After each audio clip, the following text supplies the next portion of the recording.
Now in this video we will see how to add the e-content or the text content in the MOOC. So select any subsection,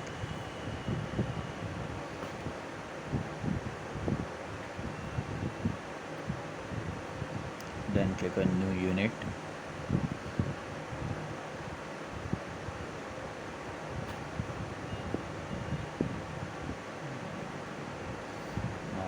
To add the e-content, once you click on e-unit, you will be redirected to this page.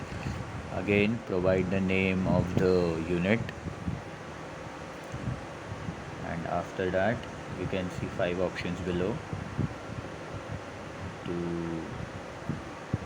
click on the text content, you will have to click on the second button, which is the HTML, and you have different options here. For now we will choose the text content option, so just click on the text button and this box will appear.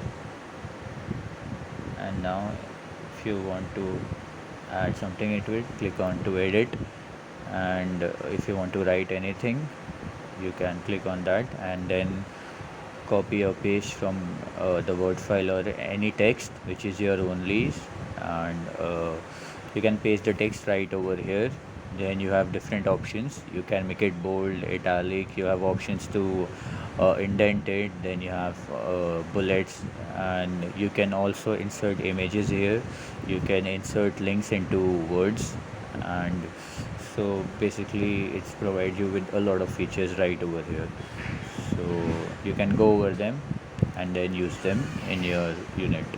So after that, click on save button, then click on publish, and then again go back and click on content drop down, click on outline. So this was basically how you can add the text content, and now you can see the text content is added. Now moving ahead, let's add the discussion forum, and you can have a discussion forum in any subsection, in any unit which you want, and it basically encourages peer-to-peer discussions.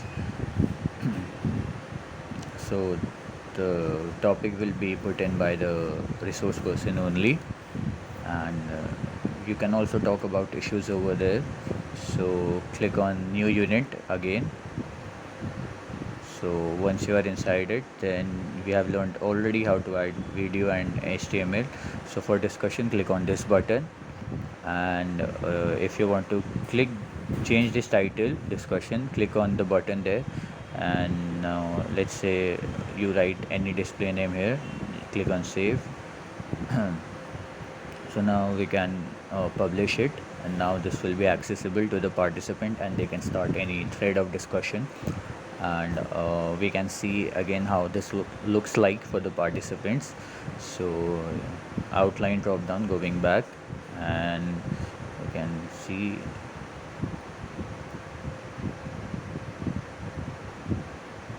so now let's understand the fourth quadrant, which is the assessment part.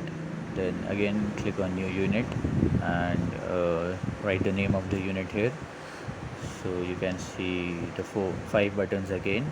Now we have already tried the 3, so now we can click on problem, and you can see there are various options right over here, but if you want it to be automatically evaluated, click on checkboxes drop down, multi choice, and you can also see there is advanced tab, but now for this session we will cover the multiple choice.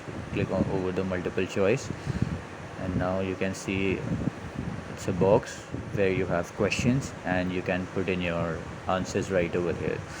So now you can again write a description of the quiz, so like maybe attempt all questions or any instructions for the participants.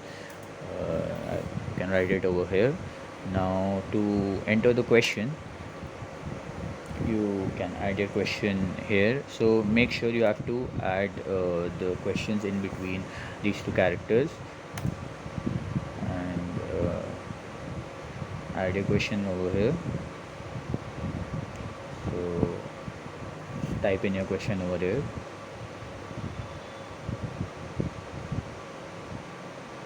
So what is so basically you can write any question here. After that you can move over to the options, and after that you can move over to the options, and you can see that the question contains three options here. You can have 4 or 5 options. You can add more brackets and give the options right over there. So now you can fill in the options. So filling the first option.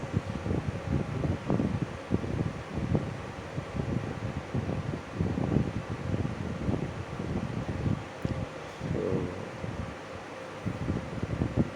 after adding the options, just make sure the correct answer should contain the cross symbol inside the bracket. So here the second option is correct. So just place the cross mark where you want to basically adjacent to the correct answer.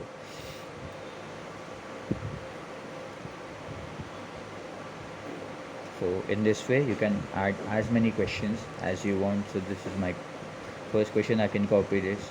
So this is my second question. Now you can write a second question, similarly give the options, and then go on with as many questions as you want. You can obviously number these questions also, question 1 to 1.1, 1.2, or whichever way you find it convenient.